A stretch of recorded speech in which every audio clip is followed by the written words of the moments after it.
Donc la base pour être capable d'aller chercher des clients de façon prévisible, c'est de connaître sa formule pour aller chercher un client.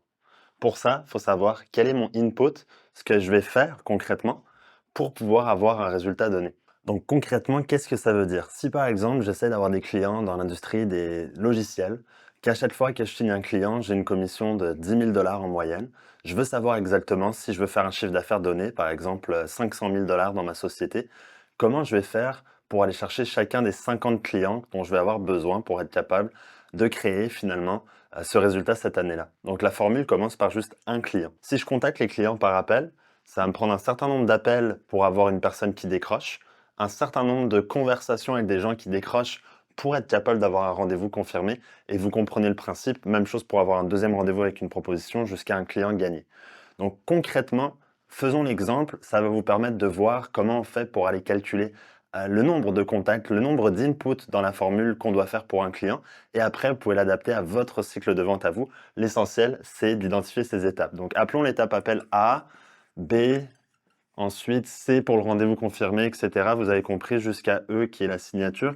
Trouvez ces étapes pour vous, nommez-les. C'est le premier exercice que je vous propose dans cette vidéo. Ok, donc pour continuer avec l'exemple, une fois que vous les avez nommés, dans ce cas-là, on appelle, disons que ça nous prend 10 appels pour avoir une personne qui décroche, que sur chaque personne qui décroche, on a 3 personnes sur 10 qui sont capables de confirmer un rendez-vous.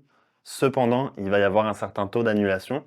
Donc, disons qu'il y a 30% de taux d'annulation multiplié par 1,3 pour ensuite qu'il y ait, disons, une personne sur 3 qui se rende à une deuxième proposition et, disons, ensuite une personne sur 3 qui deviennent clients.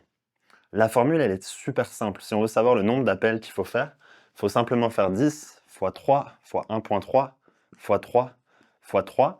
Et en faisant ce calcul, on est capable d'aller chercher donc 30 plus 30% de 30, donc 40, 40 fois 3, 120, 120 fois 3, 360. Il faut faire 360 appels ici pour être capable d'aller chercher un client. Si je veux 50 clients, je fais 50 fois 360. Donc si je fais 50 fois 360 ici, je vais avoir le chiffre, nombre d'appels qu'il faut que je fasse dans mon année pour aller atteindre mon objectif. C'est aussi simple que ça. Ça, c'est la formule pour avoir un client.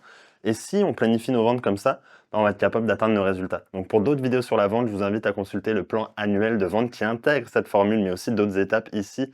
Vous pouvez regarder dans la description ou sur la vidéo qui est liée. Et je vous dis à la prochaine pour d'autres vidéos sur la vente.